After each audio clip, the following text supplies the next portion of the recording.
블레셋 사람들에게 빼앗겼던 언약궤가 7달 만에 다시 돌아오는 모습이 사무엘상 6장에 기록되어 있습니다. 그래서 1절을 보시면 여호와의 궤가 7달 만에 돌아왔다, 그렇게 기록하고 있습니다. 언약궤를 실은 두 암소 눈물을 흘리면서 베세메스에 와서 멈춰서죠. 이 암소 두 마리 멍에를 메어본 적이 없고 또 금방 새끼를 낳아서 젖이 불어있는 그러한 암소에게 새수레를 메어 실려 보내게 됩니다. 이제 우리 많이 들어오신 얘기겠지만 모성 본능이 소에게도 있어서 당연히 새끼에게로 돌아갈 줄 알았는데, 오늘 읽으신 그 사무엘상 6장 12절 말씀에 보시면 이 소가 바로 울면서 좌우로 치우치지 않고 베세메스로 향하여 오는 그러한 모습을 기록하고 있습니다. 한낱 미물인 짐승도 하나님의 절대 통치 아래 언약궤를 싣고 이제 이스라엘로 돌아오는 그러한 모습입니다. 이 모습을 보는 베세메스 사람들 너무 기뻐하죠. 그래서 다 13절에 보시면 기뻐합니다. 크게 기뻐합니다. 그리고 싣고 온 수레를, 나무를 다 패서 장작을 만들고 싣고 온 암소를 번제물로 하나님 앞에 드리게 됩니다. 얼마나 아름다운 모습입니까? 우리처럼 이렇게 예배를 하는데 정말 오랜만에 암소를 번제물로 드리면서 예배하게 됩니다. 여기까지는 너무나 좋은 그러한 모습이죠. 그런데 이제 우리가 알고 있던 그러한 6장을 넘어서는 19절에 반전이 일어나게 됩니다. 뜻밖의 사건이 이제 일어나게 됩니다. 언약궤가 돌아온 것을 본 베세메스 사람들의 모습이 이제 오늘을 살고 있는 우리에게 교훈하시는 그러한 말씀입니다. 여러분, 반복된 삶을 살아나가면서 오늘 하나님께서 다시 한번 말씀을 통해서 우리에게 주시는 교훈을 설교로 들으시게 됐습니다. 자, 한 주간 우리가 이제 사무엘 말씀을 읽으면서 엘리 제사장 시대죠. 마지막 그러한 시대입니다. 하나님의 역사가 좀 단절된 것 같은 그러한 시대에 큰 이유의 원인은 제사장에게 있었죠. 엘리 제사장이 영이 그렇게 촉이 뛰어나질 못했습니다. 그리고 그 두 아들이 아주 망난이었습니다. 그래서 하나님 앞에 드려진 제물을 그냥 자기가 날 것으로 먹겠다 그러고, 또 수종드는 여인들하고 몹쓸 짓을 하는 그러한 성전 성소 안에서조차 거룩을 잃어버린 시대였죠. 그리고 전쟁하는데 언약궤를 이용하면 이길 것 같았지만 결국은 언약궤도 빼앗겨버린 그러한 지경이었습니다. 여기에서부터 시작된 문제가 다시 언약궤가 돌아오면서 회복된 것 같았어요. 그래서 온 백성들이 장작을 패서 소를 제물로 삼아서 하나님께 예배드렸대라. 얼마나 좋은 모습입니까? 그런데 오늘 이어지는 19절에 안타까운 사건들이 일어나게 됩니다. 그 첫 번째 사건은 베세메스 사람들이 언약궤를 들여다본 까닭에 그를 치셨습니다. 그래서 5만 70명 그랬는데 5만이라는 말에 가로를 이렇게 넣고 주로 70명이 그 자리에서 즉사하게 됩니다. 정말 하나님이 오랜만에 예배한 백성들을 복주시기는커녕 오히려 언약궤를 들여다봤기 때문에 그들을 쳤다, 이렇게 기록하고 있습니다.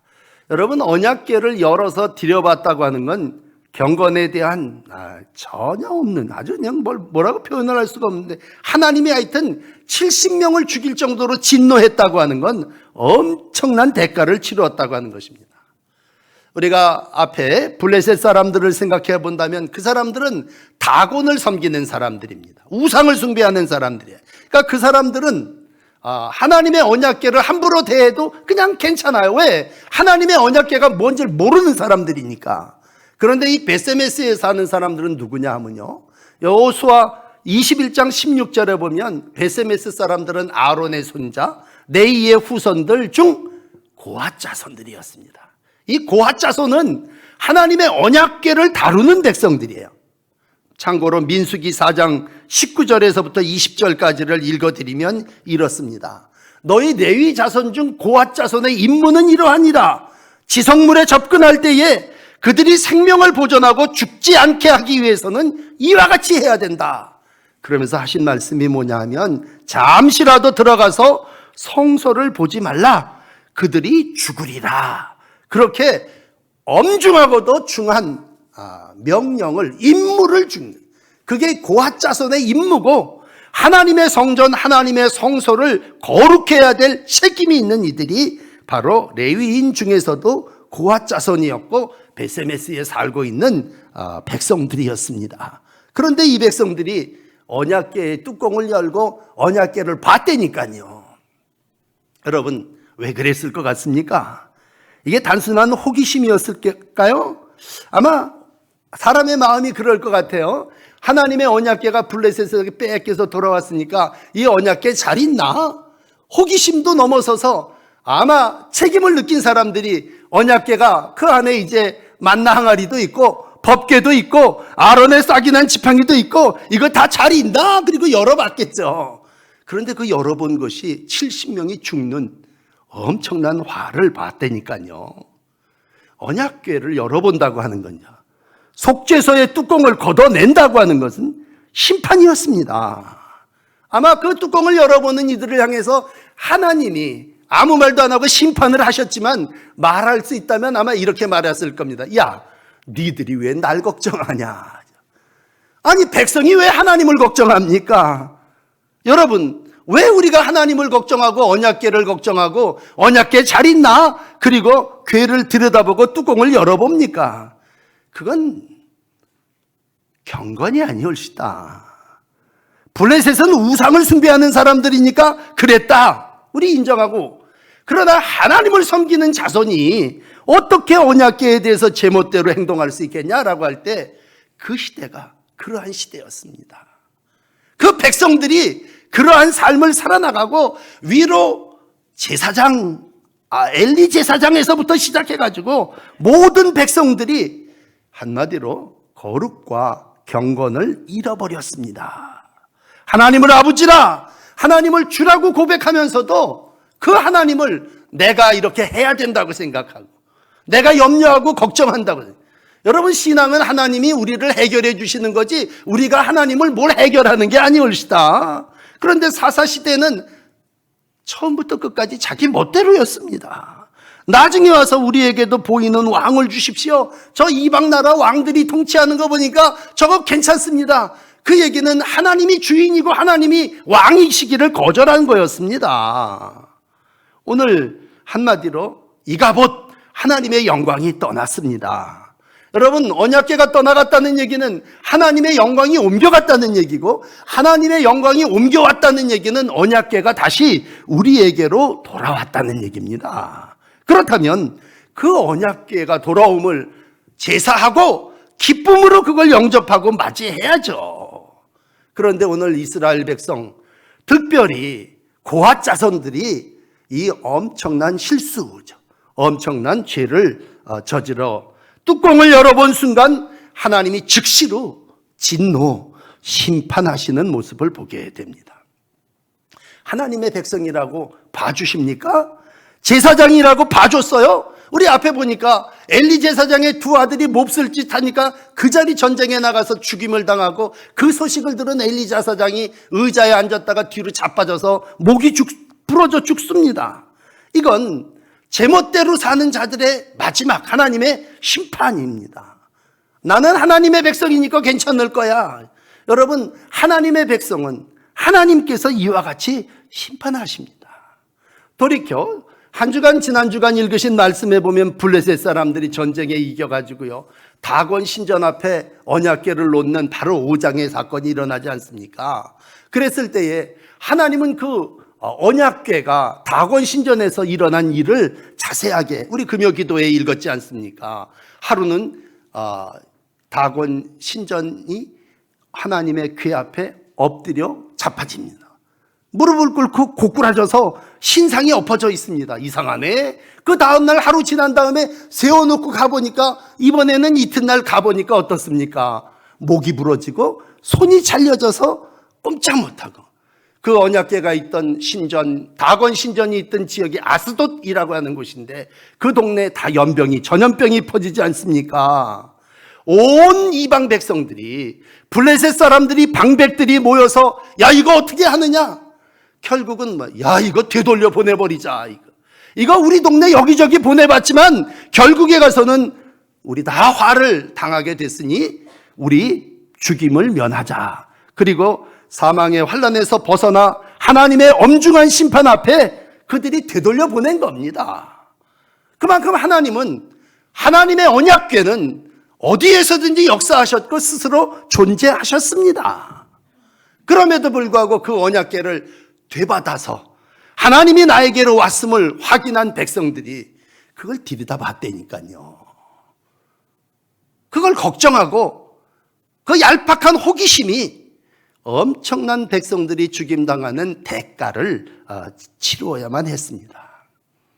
다시 한번 신앙을 정리할 때 레위기는 16장 2절에 이런 말씀을 합니다. 여호와께서 그때는 모세에게 말씀하셨을 때죠. 네 형 아론에게 이르라, 성소 휘장 안 법궤 위 속죄소 앞에 아무나 들어오지 말라. 그리하여 죽지 않도록 하라. 이는 내가 구름 가운데서 속죄소 위에 나타남이니라.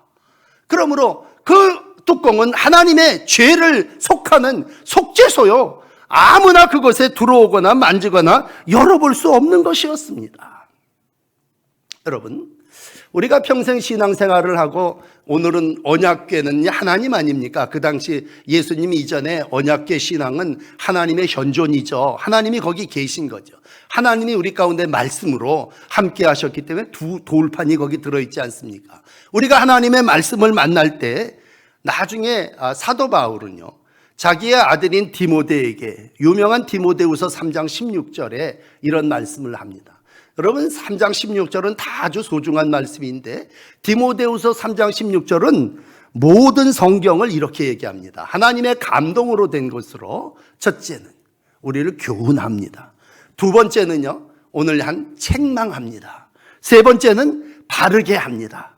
그리고 네 번째는 의로 교육하기에 유익합니다. 언약궤는 뭡니까? 언약궤는 이스라엘 백성에게 있어서 교훈입니다. 그런데 그것이 잘못되면 언약궤의 역할은 책망입니다. 책망이 어떤 때는 심해가지고 70명이 그 자리에서 죽는 책망일 수도 있습니다. 그러면 타락했을 때 책망하면 어떻게 해야 됩니까? 다시 바르게 제자리로 돌아와야죠. 그런 다음에 의로 교육해서 다시 감동이 교훈으로 교육이 이루어지는 모습이 이스라엘 백성의 삶이었습니다. 그러므로 우리가 삶의 자리에서 이 법궤 언약궤의 말씀을 보면 하나님은 오늘도 잘못된 길을 가고 있는 이스라엘 백성을 바로잡아 주시는구나. 말씀은 우리를 바로잡아 주는 거죠. 하나님이 이스라엘 백성 사사시대를 마감하고 왕정시대를 준비하면서 이때에 하나님은 언약궤를 통해서 백성들이 함부로 해서는 안 되는 것임을 책망해 주시는 거구나라는 것이죠. 여러분, 오늘도 말씀은 여러분을 교훈하는 정도가 아니에요. 우리가 항상 교회 가서 좋은 말 듣고 교훈 삼자. 그러나 때로는 말씀은 저도 여러분을 책망합니다. 그리고 이 땅을 살아나가며 바르게 살게 합니다. 그래서 우리로 의로 하나님의 백성으로 살아갈 수 있도록 인도해 주십니다. 언약궤가 스스로 백성들께로 돌아왔다는 건 백성들로 하여금 다시 한번 감사합니다, 우리가 하나님을 의지할 수 있는 기회가 됐습니다, 그렇게 생각해야 될 때입니다. 하나님의 영광을 회복할 수 있는 절호의 찬스였습니다. 그런데 오늘 이 백성들이 하는 얘기는 뭡니까? 이 거룩하신 여호와 앞에 누가 서리요? 그렇게 얘기하고 있습니다. 여러분, 신앙생활을 하면서 오늘도 우리가 하나님의 영광을 다시 회복할 수 있는 기회가 됐다면 우리가 할 수 있는 일은 1번 기준이 이겁니다. 우리는 그 앞에서 내가 무엇을 잘못했느냐라고 하는 회개입니다.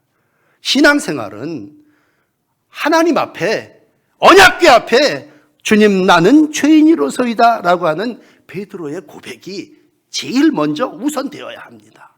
그래서 항상 교회에 들어오는 여러분을 섬기는 제 입장에서 여러분이 하나님 앞에 나오면 여러분에게 주어진 암소로다가 제물을 드리는 것도 소중하고 가지고 있는 장작을 패서 하나님 앞에 헌신하는 것도 중요하지만 오늘 하나님을 뵙는 우리의 자세는 나는 죄인으로서이다. 나를 떠나서서 이게 베드로의 고백이었고 정말 학식이 없는 베드로였지만 하나님은 그런 베드로를 들어서 일약 초대교회의 반석을 삼으셨습니다. 그런데 오늘 백성들의 삶은 어떻습니까? 언약궤가 돌아옴을 언약궤를 보며 회개하기는커녕 뚜껑을 열어보는 거예요. 그 속죄소가 죄를 고백하고 하나님 앞에 나아갈 수 있는 길이었는데 안타까운 것은 그 죄를 고백하기는커녕 오히려 뚜껑을 열어봤다니까요. 다시 그 시대는 물론 제사장부터 잘못됐어요.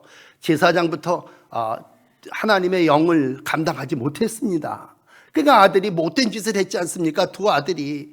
그랬을 때에 분명한 것은 언약궤 신앙으로 아들을 책망하고 바르게 하고 의로 교육해야 되는데 엘리 제사장이 지난 주간 뭐라 그럽니까?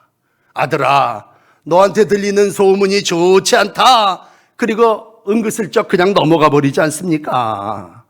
책망과 바르게 함과 의로 교육함이 없을 때 언약궤는 결국 빼앗겨졌고 하나님의 영광은 떠나가 버렸습니다.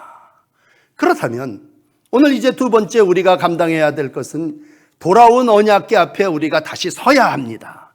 그런데 오늘 두 번째 20절은 어떻습니까? 베세메스 사람들이 한결같이 이렇게 합니다. 하나님 여호와 앞에 누가 능히 서리요? 내가 서야 되는데, 내가 회개하고 내가 잘못했습니다. 내가 스스로 하나님 앞에 나와야 되는데 베세메스 사람들은 그 깨달음은 있었지만 누가 하나님 앞에 서리요? 그러면서 탄식하고 결과적으로는 그 언약궤를 다른 동네로다가 보내버리게 됩니다.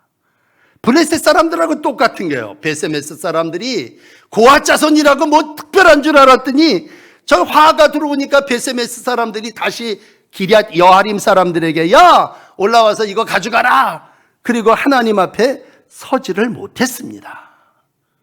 여러분, 오늘도 우리가 하나님의 말씀상 앞에 선다고 하는 건 하나님의 백성이라고 하는 확인입니다. 언약궤가 이스라엘 백성 베세메스로 암소에 의해서 실려왔다고 하는 건 그래도 하나님이 이 백성을 잊지 않고 언약의 백성으로 삼으셨다고 하는 얘기입니다. 그렇다면 이제 이 언약궤와 말씀과 이스라엘 백성이 다시 새로운 언약을 맺어야죠.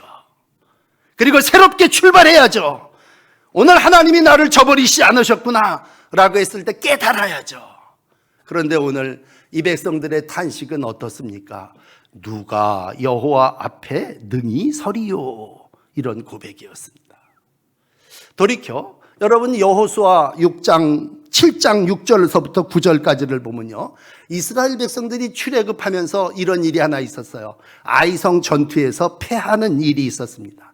물론 한 사람이 범죄함을 인하여 이와 같은 일이 일어났죠. 그랬을 때 이스라엘 백성들 어떻게 했는 줄 아세요? 6절에 보시면 하나님의 법궤 앞에 옷을 찢습니다. 머리에 티끌을 뿌립니다. 그리고 여호와 앞에 부르짖습니다. 그리고 9절에 이렇게 고백합니다. 주의 크신 이름을 위하여 어떻게 하시려나이까. 이게 이스라엘 백성이 언약궤 앞에서 섰던 신앙의 모습이었습니다. 하나님은 이러한 여호수아의 신앙 후에 이러한 백성들의 모습을 보시고 다시 전투에서 승리하게 하셨고 하나님의 백성을 이끄셨습니다. 오늘도 우리가 가져야 되는 기본 신앙은요, 하나님 앞에 옷을 찢고 머리에 티끌을 뿌리며 부르짖어 기도해야 합니다. 오늘 하나님께서 언약궤를 통해서 일하심을 보여주셨다면 홀로 돌아오신 이 여호와 하나님의 거룩한 언약궤 앞에 온 백성들이 하나님의 은혜에 감사하고 자기의 지은 죄를 회개했어야 합니다. 여러분, 우리가 세월을 이 세상을 살아나가면서 올 한 해도 그렇습니다. 어둡고 전염병이 심하고 정말 고통이 많습니다. 그러면 이 죄악이 가득한 곳에 누가 구원을 베풀 자입니까? 그랬을 때 이사야는 59장 16절에 이렇게 얘기합니다. 하나님이 이를 살피시고 이러한 중재자 없는 세상 속에서 하나님은 스스로 구원을 베푸시며 언약궤가 스스로 돌아온 것처럼 하나님은 스스로 구원을 베푸시며 행한 대로 갚으시고 원수에게 분노하시고 보응하시고 보복하시는 하나님이심을 보여주셨습니다. 하나님은 오늘 이 시대 속에서도 똑같이 역사하신 분이십니다. 오늘도 우리가 이사야서 42장 8절에 이런 말씀이 있습니다.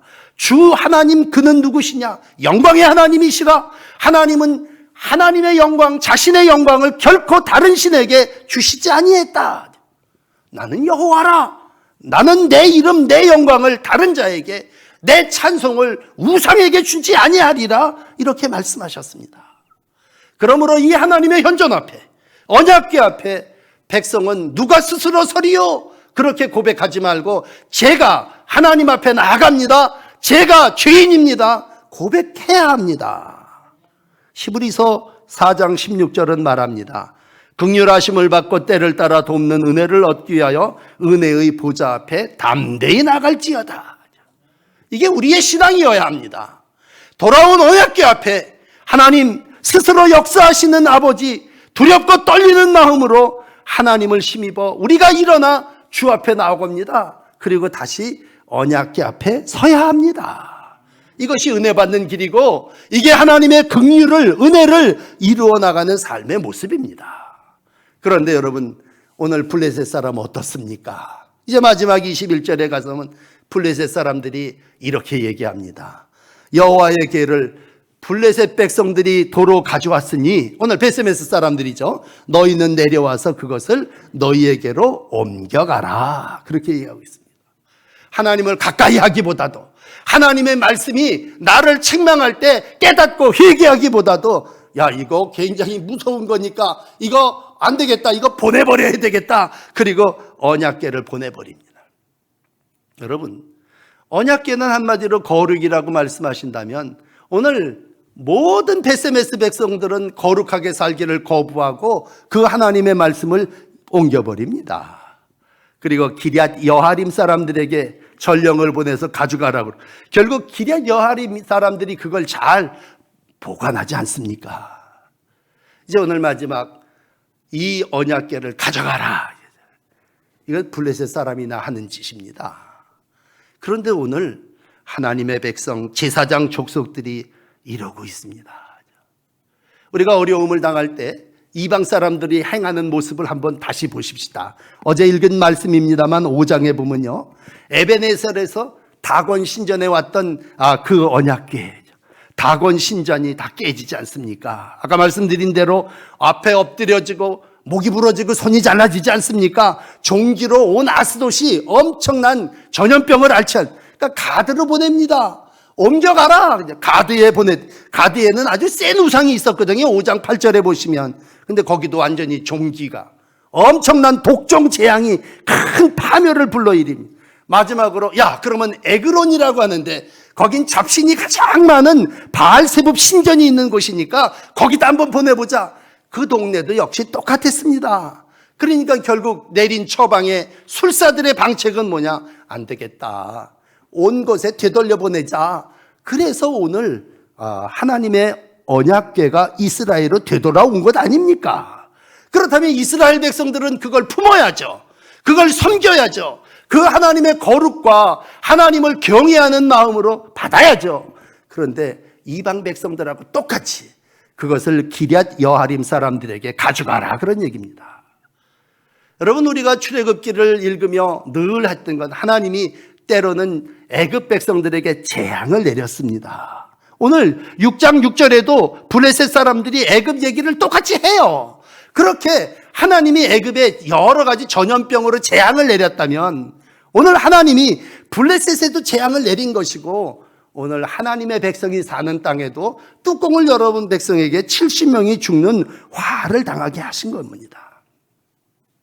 근데 오늘 이제 마지막 여러분들에게 드리는 결론은, 이 하나님의 백성이 왜 언약궤를 떠나보냈냐라고 하는 것입니다.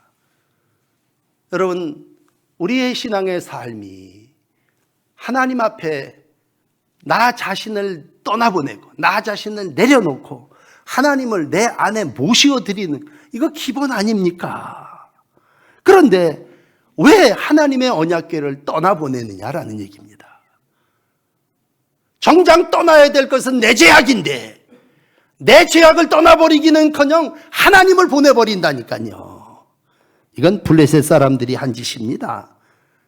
아니요, 베세메스 사람들도 그렇게 행동했습니다. 그분에게서 우리를 떠나 누구에게로 가실까? 그러면서 밀어낸 겁니다. 언약궤에 대한 태도가 그 당시 이러했습니다. 여러분, 우리가 오늘 신앙생활을 하면서 참 안타까운 것은요, 정말 하나님과의 언약궤 관계를 회복할 수 있는 절호의 찬스입니다.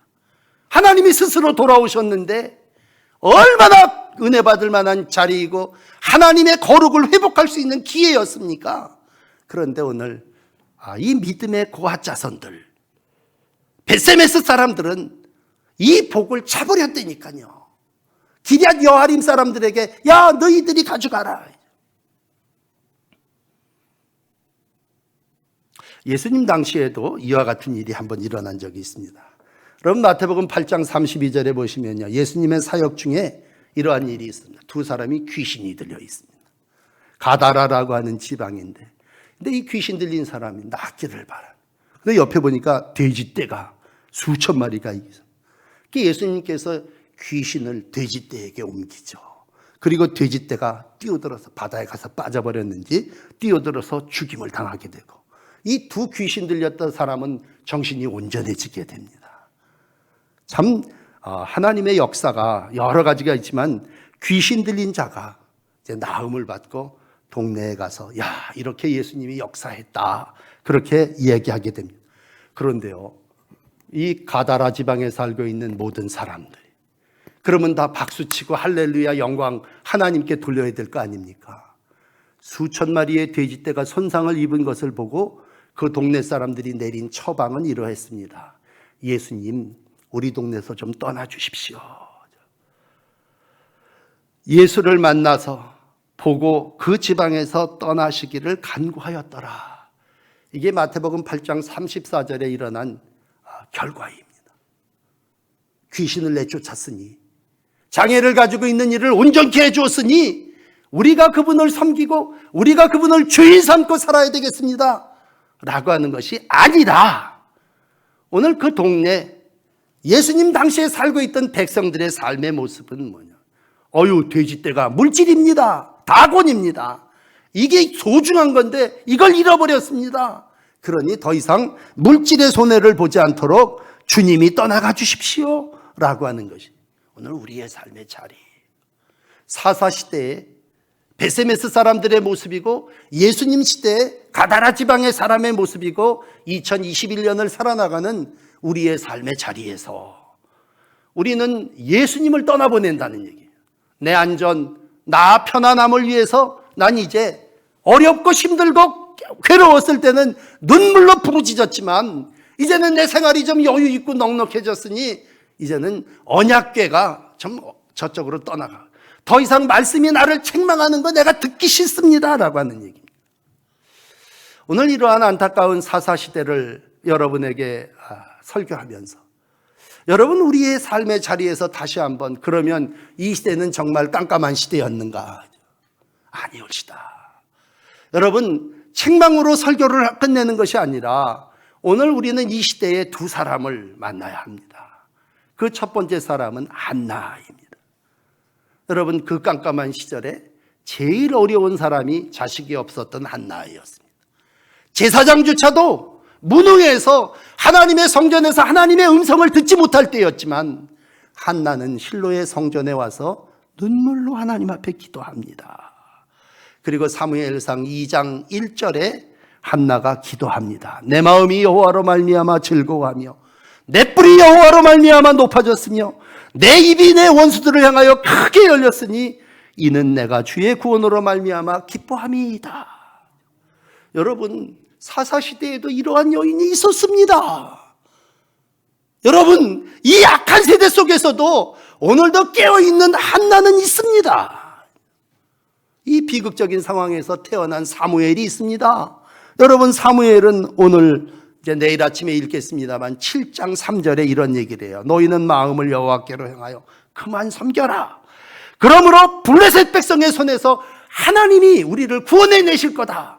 그러면서 7장 5절에 이렇게 말합니다. 사무엘이 온 이스라엘 백성을 미스바에 모은 다음에 내가 너희를 위하여 여호와께 기도하리라.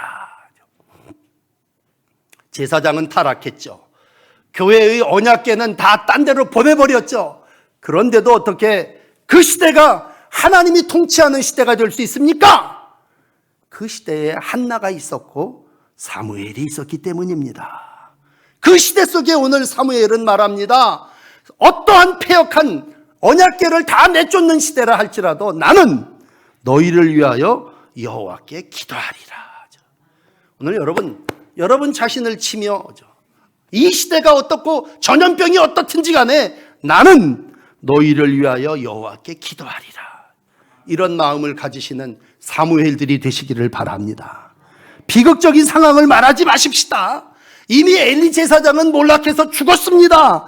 블레셋과의 전쟁에서도 패했습니다. 하나님의 언약궤는 이리저리 옮겨다니는 참 하나님의 현존이 의심스러운 그러한 때입니다. 그러나 이러한 위기와 재난 속에서도 하나님은 한나를 세우셨고 사무엘을 세우셔서 하나님의 나라를 이루어 가십니다. 세상이 어렵더라도 여러분, 어떠한 기근과 전염병이 우리를 위협한다 할지라도 하나님은 오늘도 우리로 사무엘의 사명을 감당하게 하시고 한나의 사명을 감당하게 하십니다. 결국 나중에 여러분 사무엘 6장 11절이 보면 이 언약궤가 어디로 가냐면요, 가드 사람 오베데돔의 집에까지 갑니다. 근데 오베데돔이라는 사람 그걸 석 달 동안 잘 모십니다. 하나님이 그 일로 인하여 오베데돔과 그의 온 집에 복을 주셨다라고 하는 말로 오늘 언약궤에 대한 말씀이 마감되어집니다. 여러분, 어렵더라도 한 사람 언약궤를 모신 사람, 한 사람 깨어 기도하는 사람, 내가 여호와 하나님께 기도하리라고 하는 사무엘과 같은 신앙으로 이 어려운 때에 믿음의 삶을 감당해 나가시는 살아있는 언약궤 하나님의 성전들이 되시기를 축복합니다. 기도를 드립시다. 하나님, 우리의 삶의 형편이 또 우리의 신앙의 모습이 참 부끄럽습니다.